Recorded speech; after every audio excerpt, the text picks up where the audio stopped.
Ted, I'm used to you sitting over here. Now you're here. It's all getting confusing. It's like the universe is sort of turned on its side. Well, it has, mate. I'm used to being behind the decks, Exactly. and now I'm here.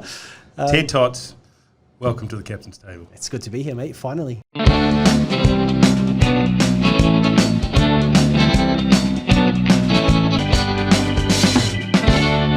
Great. Well, it's taken us a long time to get you out from behind there so we can hear the story. I've been a little reluctant. Exactly.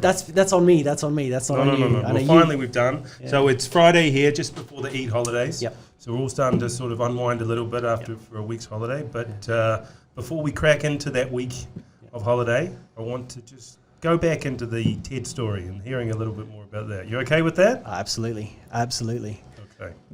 So the year is 2008. Yes. A fresh-faced Ted arrives off the plane from sunny Melbourne. Yep. What, you're here? You're there, or where are you? I had no idea where I was going, mate. Honestly, it all happened so quickly. Yeah. I got an email from an old uni mate. He's like, Ted, we need someone with your skills to come out here. At the time, I was working on websites and whatnot. Uh-huh. He said, we need you to come out here and to kind of help us set up the interactive division of this scale model company out of Sydney. Yeah. It's going to be good, good cash, good lifestyle. You got to do it. So without hesitation, I knew nothing about the UAE, quit my job. Within a week, I was here. Brilliant. Oh, my old boss hated me for it. He probably still does. So you arrived here, and obviously 2008 is a year a lot of people remember. This place went through a lot of changes. You came just before the crash? Yeah, so I got here in April and then was here for a little bit and then went away and came back for good in July. But you weren't affected by the whole thing. You were able to... Well, I was. I had a 2-year contract, so I just kind of saw out the contract, essentially, doing very little. Right. A lot of R&D, a lot of blog writing at the time. Was kind of dreaming of working with bigger companies and agencies and whatnot. Which kind of led me nicely into kind of my next role because I love soccer, football. So it was all about that. Which I guess that is the good thing about this place. Yeah. Once you're in the door, and a lot of people do say that, try and get here, and then once you're here, things will happen. So you got here. I got here. You did your contract. Yep. And then football. Reached out to a number of people, just kind of on the blue, and I got a call back from a former radio presenter, Radio 2, Mark Pendergast. Right. Shout out to Sparky. And he was like, mate, you got to come and help produce a radio show on Radio 2. Okay. What do I know about radio? Yeah, right. I was just writing the content for him and just kind of, I'd go along, make sure that everything was coming, was good. Yeah. Within no time, we became good mates. And he's like, oh, you need to meet the lady who's heading up the marketing for Nike Middle East. I said, sure. He said, they're looking for someone to help with content, digital media, marketing, whatever. I was like, right, I can do that. So hello Nike. Before I knew it, hello Nike, and first assignment at the World Cup in South Africa, 2010. Wow! Jumped on the plane. I jumped on the plane. We got an assignment from the radio as well, so we're doing a kind of live broadcast from there every week. Yes. We're doing the Nike stuff, flying around. We got to see 10 games. Brilliant. Got to go and see Kobe Bryant out in Soweto. Yeah. Got lost in Soweto.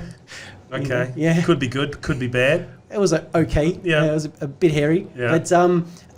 But had an absolute ball. Got to meet a bunch of new people, bunch of cool people that I still speak to today. And that just set up what was to be a really fun kind of 3 years working with the brand. Brilliant. Launching them into social media. Yep. So Facebook was big at the time. Twitter was big at the time. So I launched them into the football category. We're targeting young kind of teenagers, what they call... Did they have Nike stores here then? They did, yes, they did. Mall of the Emirates was the biggest one, and they had a couple of little ones scattered around town. Sure. The Dubai Mall hadn't opened at the time, or it was in the process of being opened. Sun and Sand, just one of the many distributors? No, so at the time, they weren't owned by Sun and Sand, or Sun and Sand were just kind of distributing. Yeah. By the time I left, so 3 years on, Sun and Sand had fully taken over the brand, and then it kind of moved into another direction. Okay. But you'd moved on from then? Yeah. So exactly. Did 3 years. First stint was at the World Cup. Last stint was scouting players around the region and taking them to Barcelona, for trials for this. Yeah. Sounds a horrendously bad job. I tell you what, mate, it was terrible. And did you meet any celebrity footballers who would? I suppose you met a lot, but anybody in particular? Well, that last kind of stint at Barcelona, we saw the entire team. We were staying in the hotel. The team were there. Yeah. We got to see them and meet them all, except for Leo Messi. Right. Yeah, he was protected, but Andreas Iniesta, all the greats, right? Fantastic. And then we got to go and watch them play against Real Madrid. Yeah. Funny enough, in the Camp Nou as well. So phenomenal. And you're a passionate footballer fan as well, so that must have been a dream come true. Yeah, phenomenal. Brilliant. But then that stint ended. I joined Boutique. So just for everybody's thing, because is that quite common in your area? Where you do a contract, you move on. Is that quite common? So in the marketing, marketing, branding. Yes. See, because I was agency side, I was like at the time there was hiring freezes across the world. Brilliant. So I couldn't actually go brand side, which is what I was really trying to do. Yeah. Applied for a few positions. It just wasn't going to happen. Sure. And then I had the contract. I thought, right, let's go agency side. Yeah. Had an offer. Went to a new agency. We're working with Etihad, a brand close to your heart. Heard of that airline? Yeah. Ford Middle East, Philips Middle East. So again, a lot of multinational brands. This gives you such a wide range of areas and avenues. And things. And especially if that was Etihad, and I think you've said that before, that was the A380. So that was the launch of the A380. The launch of the A380. Yeah. We didn't cut any corners then. No, not at all. Yeah. Not at all. Did you get a chance to see the beautiful executive suite? I did. Yeah? I did. The residence. The residence. That's yes, right. Indeed. So we did the a profile on the first butler that was hired for the residence, trained out of the Ritz-Carlton and with all these fancy kind of titles. We did a profile on some of the cabin crew, and we did a profile on one of the first A380 pilots as well. Right. And these videos, I mean, these were shot back in 2013, 2014. I remember seeing them. And these videos have had millions of views since then, And did Nicole Kidman was floating around then? So we did. We were kind of riding on the coattails of the main agency, the main creative agency that were doing all of that creative for that campaign, which was Flying Reimagined, and we were doing all the supporting content. So while they were shooting at one end of the plane with Nicole Kidman, we're shooting at the back, getting all the stuff there. Right. With the layman. Yeah, no, it was exciting. But it was great. I mean, we had it. The A380 was grounded for 2 days for maintenance. Yeah. So we slept on the A380. I mean, as you do. Really? Yeah. Of course. We because we had to bring on. I think it was like 300 pieces of equipment. We had to get them. Put them through the scanners. Sure. Had to go through security. Inside, yep. Everything had to be kind of ticked off. Yeah. There were people there checking literally every piece of equipment. So we weren't going to go on for a day and then come off. We were there for the long haul, and so we slept we slept in the what were they, the first class apartments. Oh, nice. Laid the beds flat, slept there. Good. Yeah, got served. Well, breakfast. that's one more than me because I've only ever been in business. So there you go, Ted. Jeepers, there you go. And good. So that was Etihad. And then you moved on to. Well, I mean, that was again part of this kind of the agency. It was called LMTD. Still around, still doing amazing things. Yeah. Great group of guys. But yeah, we did a whole heap of stuff. Moved around. We did Ford Middle East and Red Bull did this kind of collaboration. So we got to go around the region. Again, they were trying to kind of target, kind of cross target. What's the crossover there? Just a fun brand, and I think it was for the EcoSport, the new car. They were trying to get like a younger Gen Z type audience. Got it. To kind of buy the car. Right. Okay. So we got to travel around the region, Jordan, Lebanon, just doing various events. We did like a sound clash where you got bands, competing against each other. We did the Flug Tag in Qatar, which is where you have to make something that flies off a jetty. 5 meters high, whatever. So let's just hold here. This is so time check. Yep. This is 2013 to 15. Okay. We've done about 5 years. 6 years. Yeah. And we'll move quickly through it. Yeah. And then I got the opportunity to go and work for one of the biggest ad agencies in the world, JWT, J. Walter Thompson, one of the oldest ad agencies in the world. Right. And they had just set up a kind of digital social media department. So went there, got the team going there. We had clients like Coca-Cola, again, Nike Middle East. It seems like I couldn't shake that brand. Same people again you were dealing with? Similar, for the most part. Yeah. And then we had, Coca-Cola was the biggest client. We had HSBC. Yeah. We had, quite a few.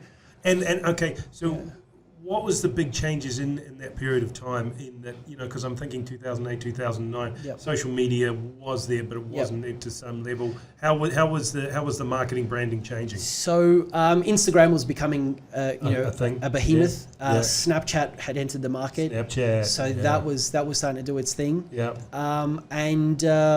I guess it was all turning to kind of like snackable video content. So a lot of what we're doing was about how do we create more videos, how do we create more engaging videos, how do we create more engaging content. It wasn't just like a post, twice a week and away you go. There were there was certain KPIs. Obviously everything that we had to do had to sell. But in the meantime, we could also have fun as well, and because it was ever evolving, we were playing and getting to understand the platforms and what we, how far we could push them. For the likes of Etihad, I think we ran. They gave us a meager budget, 1,000 dirhams, right? And they said, can you sell tickets, first class tickets, to a destination with 1,000 dirhams? Well, we did. We sold first class tickets from Abu Dhabi to Yemen, of all places. Because we had some extremely talented people on the team, So we flew a A380 to Yemen. I don't know if it was an A380, but it was a first class flight that we sold to Yemen. Just to drive. Just to show that we had the capabilities to do that, and be like with a limited budget, we could make 3x, 4x return in whatever was being spent. So it was a use case for the agency, right? And so a lot of fun.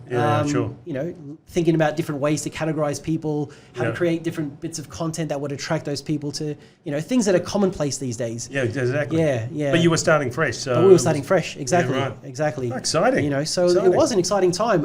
It's funny because my family and friends didn't know what I was doing. And they're like, so what exactly do you do in Dubai?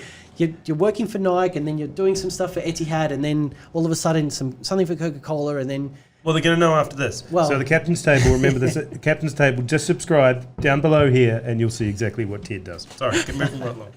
Yeah. So it was always hard to explain that. Yeah. But, when they saw it, they were like, oh, we think we get it. That looks nice. That's a nice picture. That's a nice video.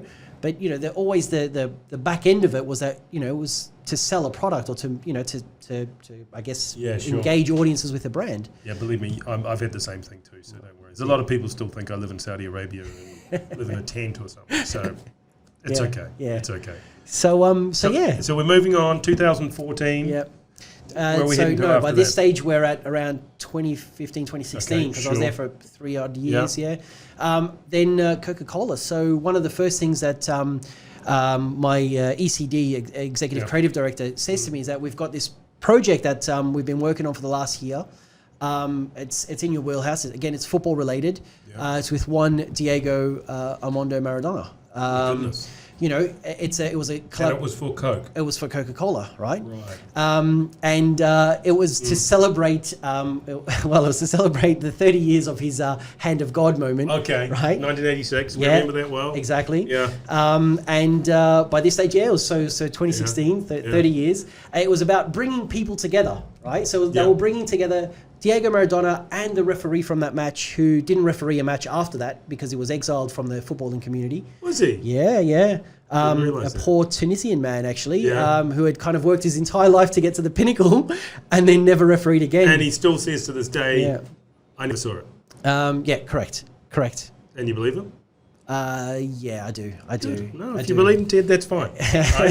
No questions on the Captain's Table. Yeah, well, there you go. So the whole campaign was built around bringing Diego to meet this referee for a bit of a connection, remorse, whatever. Was there any Englishmen invited? No, of course not. They're all still bitter. They're all still. Peter Shilton still got a bit of chip of shoulder. Exactly. I think Gary Lineker still has a few things to say about the moment too. No, but I mean they've all waxed lyrical over the years. And he did score an amazing goal after that. Exactly. So it wasn't like it was the Font, correct? No, correct. Yeah, good. Correct. Thank you. Correct. My limited football knowledge There you is go. exactly. Yeah, you're on the mark. So okay, so Yeah. that would have been exciting. Yeah. Because I mean, I'm sure people would just. And if I can take you through the story, because Yeah, it sure. was phenomenal that so they shot all of this before I got there. It was in the editing suite, but it had sat there for so long. Yeah. I think even the execs at Coke had forgot about it.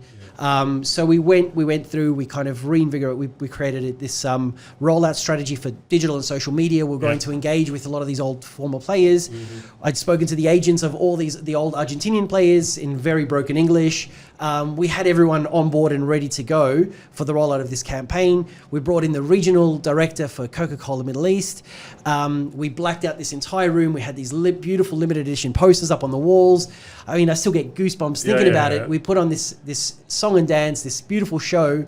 The guy was almost in tears. He's like, guys, I think you finally cracked it. Yeah. And then, a week goes by, 2 weeks go by, 3 weeks go by, nothing. We're thinking, oh God, what's going on here? Yeah. 4 weeks in, we're like, right, knocking on his door. What's happening? And you're talking about Diego. Not Diego. This is the regional director for Coca-Cola, because So essentially we pitched it. You're waiting for the green light. Yeah, we're waiting for the green light. Oh, we got it. pitched it. Sorry. He loved it. Right, he just has to get Yeah. the approvals, from global. Yeah. It just never came. Why? What's going on? Oh yeah, no one clocked onto the fact that it was Diego Maradona and Coca-Cola, and that there was a broader, let's say, meaning to Diego and Coke, if I can say that, right? Yeah. I mean, once it kind of hit the executives at the senior levels of Coca-Cola, they went, shit, we can't do this. Yeah, I do agree. Yeah, and fair play. Pulled it. Yeah, and they pulled it. After 2 years and several $1 million in kind of expenses and whatnot. They ended up pulling. Yeah, pulling. I can the ad. somewhat understand that. Oh yeah, imagine the backlash. But how did it reach that level? I have no idea. Before anybody, because I mean, I think you may have picked up my sarcastic sort of term when you first brought this up. Yeah. I mean, yeah. I'm no rocket scientist. No, you don't need to be. But somebody should have picked that up, shouldn't they? Or what do you should have. They should have. But maybe. I guess the big picture football. Yeah, and it was around the Euros, Euro 2016 at the time. So we're trying to get everything in line for that. It was supposed to be a big Middle Eastern reveal for the Euros, and it would have gone global and viral and whatnot, but it probably would have gone viral for the wrong reasons. But did you get a chance to meet him? Yes, I did actually. Shortly after, I did get to play football against him actually. Right. How was he at that stage of his life? Because he went through some different times. Jaded. Right. I don't know how else to put it. I mean, the guy's he does have charisma and charm, but you have to get him on his day. And on this particular evening, he came along. You could tell his back was stiff, his knees were stiff, his ankles were sore. So he was hobbling around. But the minute the ball came close to him, there was a twinkle in his eye. He came to life, mate. The thing is that. Everyone wanted to be on his team. They wanted to play with him. And I was like, hang on, he's a striker. I'm a defender. I want to play against him. So I got to mark him for a solid 45 minutes in that half. Yeah. And, just experience being around him, Exactly. Because, I mean, it's, as I said, as a non-footballer, that documentary is something special. He is something special. Oh, absolutely. And the whole story that goes with it, with Napoli. And everything. Everything. His entire upbringing, and then Exactly. So, but you could see, and a lot of that kind of came out in his demeanor. You could tell that he was jaded. Every time he heard the click of a camera, you could see he'd turn just to kind of see where it was coming from, and you could just imagine how many cameras were thrown in his face over the years. Yeah, exactly. I would be too. I'm surprised he didn't walk around. That's great that you're able to see one of the idols. Yeah. So that was a nice big tick off the bucket list. Exactly. And then what happened? And then we kind of. There was a lot of kind of changes within the agency. We merged with a number of different kind of digital agencies. We formed some different partnerships, and all of a sudden, I'm overseeing kind of all the social media and strategy for what became Mirror Middle East, and we're working on some really interesting clients, the likes of London Dairy and Dubai Government. We did a lot of stuff with Dubai Government. Right. We launched Dubai Font. Mm-hmm. Do you remember Dubai Font? I think that was around 2017, 2018. Was that an app? No, that was a font, an actual font for like a typeface. Okay, right. For all Microsoft enabled, Okay. I guess platforms. Right. No, I missed that one. Yeah, yeah. But, and that's available now. You can go on there and do by font. Absolutely. So, we were doing a ton of stuff with them, launched that into the market, got a ton of exposure and publicity. But then it kind of fizzled because it's a font. It's not an app. it's a font. Wingdings, Arial, Dubai. Exactly. Okay, I'm going to look it up next time. Exactly. My next email to you, Ted, will be Dubai. I hope so, mate. Good. Right. So just basically throughout having a lot of fun and very a lot wide, of very wide group, brands, etc. But a lot of sleepless nights, a lot of long nights. It's always been comes part and parcel with the industry, I guess. Yeah. Working in the creative industry is tough. So someone coming into the industry, maybe somebody that arrives in Dubai off the plane, like yourself, what would you, any suggestions or anything they could do? Or maybe even someone sitting at home in another country that would want to come out here. What do you, any advice? You've just got to do it, honestly. Is it best to jump on a plane and come out here? Even to this day and age, it is best to come out here. Not apply. It's difficult to apply. I mean, you could do it, but you need to know someone actually, and that's kind of every job that I've kind of secured along the way. It's just been like, hey, I like what you do, and I like what you do, and I like what you can bring, and these kind of high-level conversations that then become like, well, hey, why don't you come and work with us? And that's kind of how I'm working where I am today, right? Yeah. Because it's like I was between contracts. I was doing some contracting work, some consultancy. Had a couple of gigs offered to me in Abu Dhabi, and then this one here, which meant I could stay in Dubai because my family's here. Yeah. So I said, you know what, let's do this, and I've never looked back. No. Yeah, I think that is. It seems like, because I'm looking at my industry, it's the same. I think for anybody, it really is jump on the plane, come out here, 1 week, 2 weeks, see what it's like, get a few names beforehand, go and meet some people. That's how you're going to get a big opportunity. Yeah. And it's booming now, correct? Absolutely. So if you were a young graduate from wherever, now's the time to come out here. Exactly. The positions are there? Absolutely. A lot of the agencies are looking for work. I mean, there's a lot of people in the market, a lot of good talent in the market, but there's plenty of work to go around at the moment. Yeah, right. Yeah. No. It's a real buzz in this town. It's so obvious. Absolutely. So that's good. Yeah. Okay, coming back on the Ted story. Yeah. So Ted, you've now done bit of work for the Dubai government, different things. Yep. Where are you off to next? I get an opportunity to head to Abu Dhabi, and in Abu Dhabi, where there's a local agency that are looking to kind of build out their digital offering, and their digital offering again just kind of entails everything that I've worked on in my career thus far. But we have to build a team. We have to start from scratch. So I've got plenty of experience doing that. I go in there and and get to work, and not working with Dubai government, working with Abu Dhabi government. Okay. On a number of high-profile launches. Sure.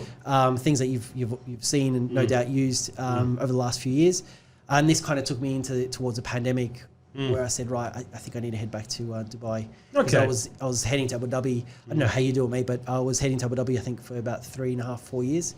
Yeah. Every day. It was tough during that period. Yeah. Yeah. No, that is true. I won't deny that fact. But we got through it. Yeah, exactly. We got through it. So you're back in Dubai. Back in Dubai, working with Crush Brands.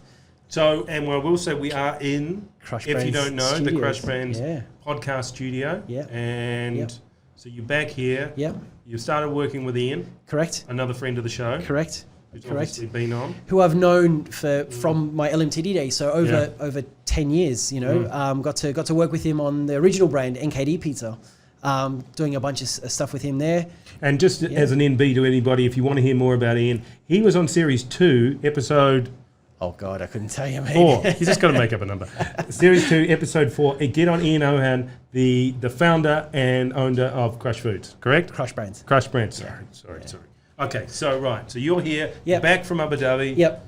And Ian said, what? Ted, I want you to do this. Well, no, I was actually just doing a bit of work for him. I kind of reached out during the pandemic. I saw that he needed some assistance, a junior marketing person in digital. And I said, Ian, I've got capacity. Let me help out. And at that stage, how many brands did he have on the table? 4 brands. Okay, 4 brands. But since I've come in, we've launched Locale, which is the app that kind of combines that combines everybody. Yep, all the brands under one roof. So kind of worked on the marketing and the kind of communications and everything for that. And these are, and just for everybody, these are local food brands. Correct. That have been developed in the UAE. Correct. And you continually look for new brands to Correct. add to the stable. We're currently being inundated by the number of brands that have come to us to say, hey, we want to be part of this thing.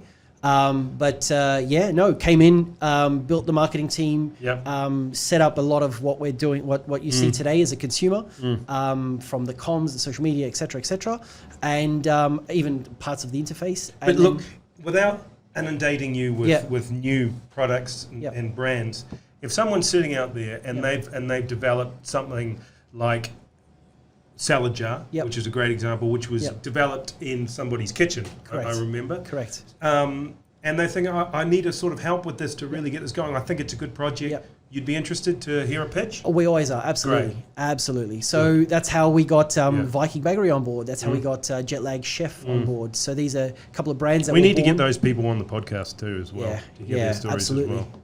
Great stories to tell. Exactly. Phenomenal people. Again, showed resilience through the pandemic. Just started working from home, and then kind of, and now we've got them in our professional kitchens, and kind of building, big brands around them, and That's brilliant. That's brilliant. Yeah. So that's there, and you've built your marketing team here. It continues to grow. Day-to-day work is what type of thing are you doing here? Oh, well, I mean, today you saw for yourself. We got a whole heap of Star Wars characters in, so we're doing a bunch of stuff for May the 4th. May the 4th be with you. Correct. May the 4th be with you. So that's just kind of an average day. Yesterday we were shooting a video with Chef Eddie for another brand that we're working on at the moment. It's just something new. So it's just day. an ongoing growth of all these brands to get it out there to develop it further. Correct. Oh, that's brilliant. Correct. No, that's great. Correct. And just having a lot of fun while we're doing it. It's good. You can see it out there. I mean, it's a great team you've got here, and it's a fun place to work. That's obvious. Absolutely. So it's very interesting. I'm intrigued with what you're doing with Crush Brands. Now you did a campaign recently, which got a few people talking. Yeah. Can you tell us a little bit more about that? Yeah, of course. Obviously there's a lot of competition in the marketplace, especially now, and especially around food delivery apps.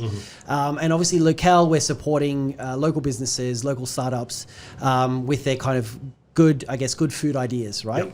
Having seen, let's say, a famous footballer don the billboards and the lampposts and the bridge banners around town for one of our competitors. Can we say his name, or is this a big secret? Why not? Okay. Why not? Cristiano Ronaldo, right? Good. So heard of him. Yeah. So he was brought on as a brand ambassador for the likes of one of our competitors, a competing brand. Yeah. And that it kind of struck a bit of a nerve with us, because we were like, well, they've got tons of money to put behind this, global ambassador, which is great. And I mean, it had legs, and it got a lot of mileage. Yeah. We thought, well, we don't have that kind of cash to throw around, but our drivers are our brand ambassadors. Exactly. They see our customers on a daily basis. Yeah. Why spend millions when we can empower our own drivers and make them our own brand ambassadors?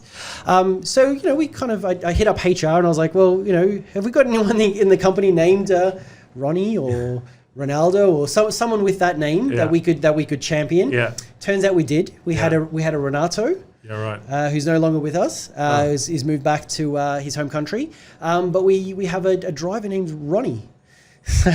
So we said, right, let's get Ronnie in. Let's get him to do some stuff, and we did. We brought him in. We did a photo shoot that I won't say mimicked, but kind of took inspiration from what was happening around town, and we put it together. Yeah. You know what? I could probably bring it up on screen. That'd be great. Yeah? Like to see one.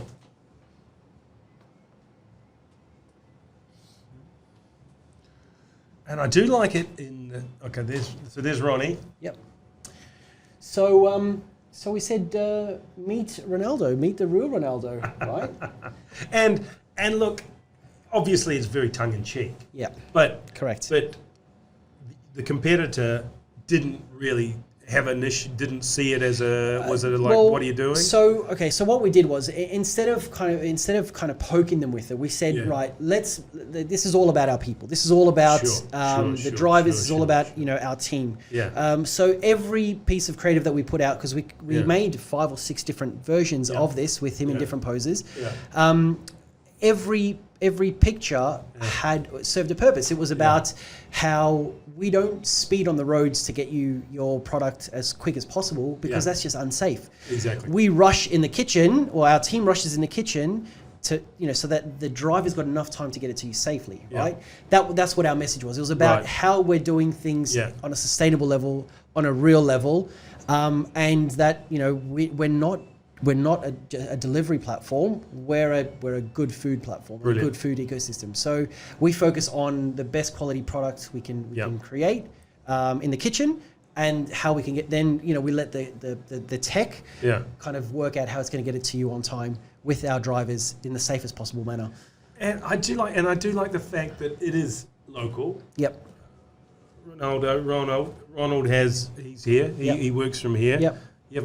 Someone hasn't paid a small fortune. No, exactly. Or in fact, probably was a large fortune to get him in there. Yeah. And it was positive. It was for the most part. I mean, we tried to get this on a billboard on Shakeside Road. Had no luck. Unfortunately, the market's pushing it too much. Yeah, the market's locked down, so they want to bite the hand that feeds them. But in theory, in the marketing, what's offhand? What would have been too far? Do you think? Where wouldn't you go? Yeah, it's a very good question. We didn't want to kind of make it seem like we were abusing it. No, like putting another footballer on there. That would have and it just wouldn't have got the point across. It wouldn't have been us, right? So we had to kind of come back to our roots and say, right, what is it that we do right? Well, we do safety. Our drivers are respected, and our food's great. So they couldn't really challenge. Let's focus on that. Exactly. And quite frankly, we did get contacted by the competitors. Yeah. But everyone was like, guys, well done. Good. Thumbs up. Yeah, thumbs up. Yeah. I got a message that night by a former colleague who now works with them, and was like, your images are all over our internal WhatsApp groups. So great work. Oh, well done. So like it. Nice little pat on the back. But we turned this around in a few days. There was many sleepless nights. Yeah. But we had Ronnie stay with us, and he was loving it. He was loving being the hero. And Ronnie's still out there today? Oh, absolutely. He's a driver. He's driving around town. Okay, well, if you see Ronnie, give him a shout. Give him a shout. Yeah. And a big tip. Yeah. But I think more importantly, what it was is that it got the right message out there, and that's what the purpose of this was. We didn't want to ruffle any feathers. No, well done. Another one for you guys. Yeah. Brilliant. Good. Now I want to touch a little bit more on something that you're doing a little bit on the sideline. Yep. I don't mind me asking about NFTs. Yeah. Okay. Can you give me a bit of an overview? And obviously we've had somebody on talking about NFTs. Yep. But can you just give us a little bit on what you're doing with that? Sure. So this was an idea that was born actually prior to the pandemic, and I designed a range of. Tell you what, let's also go back and give a quick overview to anyone who didn't hear the episode. Tell us again, what is an NFT? Okay, right. So it's short for non-fungible token, right? And it's essentially a digital contract that's attached to an asset. It could be an image. It could be in most cases, it's an image. But anything that lives digitally, it could be a skin for a computer game, right? That's an NFT, effectively an NFT, something that you buy so that you have maybe clout in the digital world. Right? You own the rights to it. Well, you own kind of the licensing for that, right? So that's essentially what it is. How I got into it was I designed a range of kids' toys. But is this an NFT? Is this picture an NFT? Potentially. Potentially, Somebody owns yes, that. yes, exactly. I guess the creator who made Creator that of it Yep. could sound that owns off. that. Okay, Yeah, right. exactly.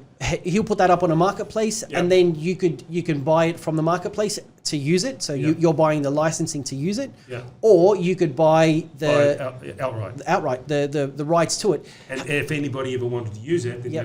they would have to buy pay it from you. Pay you a right. Correct. Okay, But the got it. original artist will always get a royalty, Which is as good. long as that's stipulated within the original contract, the smart contract. And that could be anything from 1% to 5% to 10%, whatever. Got it. So there's this kind of I guess prolonged kind of generational wealth that you can build, from these assets selling. Absolutely. you Yeah. know. Yeah. And the way that the industry is going, Yeah. because it's moving very quickly, is that you want to offer utility for whatever it is that you're selling. So that picture is just that picture. Yeah. It's not much you can do with it other than kind of using it in your marketing collateral or in a backdrop of a whatever, of a podcast. Great podcast. There you go. Yeah. But people are starting to ask, well, what else can I do with it? Yeah. If I buy that, will that also come with a plane ticket to Dubai, so I can go and stand in that exact spot to take that Yeah. exact picture, Yeah. or see where that picture was taken? So I Yeah. mean, people are starting to kind of look for what are the added values that Interesting. you can provide these days. Got it. Right. And that's how we can get to my stories. Good. I designed this range of toys. I'd see my daughter playing with some, and then I thought, oh, interesting. My son wanted to go in, and she was like, no, it's for girls only. She was 6 at the time or whatever. Sure. He was 3, didn't understand a word of what she said, but whatever. Yep. And I thought, hang on, there's got to be a way to kind of make these, for boys. Looked into it a little. And it's a football theme. Well, yeah. I mean, went back to my roots, which is Yeah. football, to my passion. Yeah. And so I created a range of these kind of minifigures. Yes. A toy consultant Yep. out of the US. Yeah. Got a bunch of feedback on kind of the dynamics of them. Obviously the biggest issue is licensing. Yes. Because if you bring teams into it, if you bring certain players' images into yeah, them, sure. then it gets complicated, it gets grey. Absolutely. Yeah. But I was able to kind of bypass this with some guidance. Yep. Spoken to lawyers, etc., etc. Anyway, So obviously- just as an example, you could put a yellow jersey, Yep. but you couldn't put a yellow jersey with Brazil on it. Correct. Right. Yeah. Okay. Yeah. It's No one owns the rights to it. The colour. yeah. Exactly. Lawyers are going to have a field day of this in the future. 100%. Yeah, Absolutely. yeah. Without a doubt. Yeah, exactly. And I think they're already starting to. You're right. Yeah.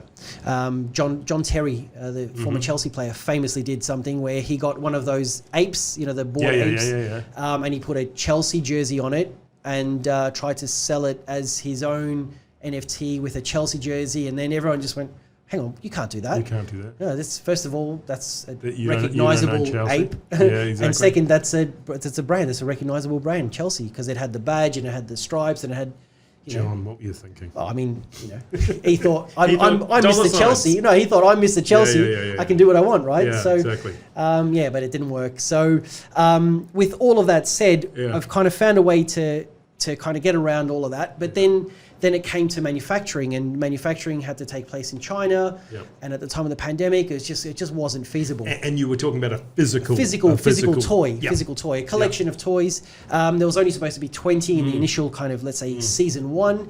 And then just kind of recently, I was chatting to a few mates, and one of them said, well, why don't you turn it into an NFT collection? And so I started to kind of dive into this deep rabbit hole.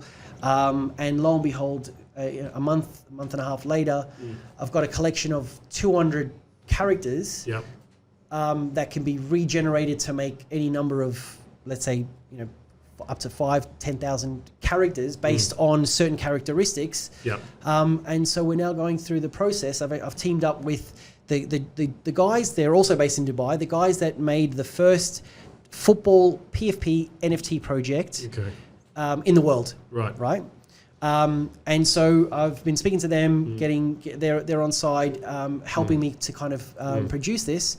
And it looks like we're picking up a bit of traction. Brilliant. And we might be getting, these might be going live in the next couple of months, hopefully. And then, so the next step would be marketplace, or Yeah, so there's a bit that needs to happen from a technical standpoint, Yeah. and we need to tap into a few communities, because the big thing about selling NFTs, And if you look at the likes of Gary Vee and what they've done, I mean, he sold his first range of scribbles. These are scribbles that he had done on napkins, for crying out loud. No real thought, nothing. He hadn't put anything into them.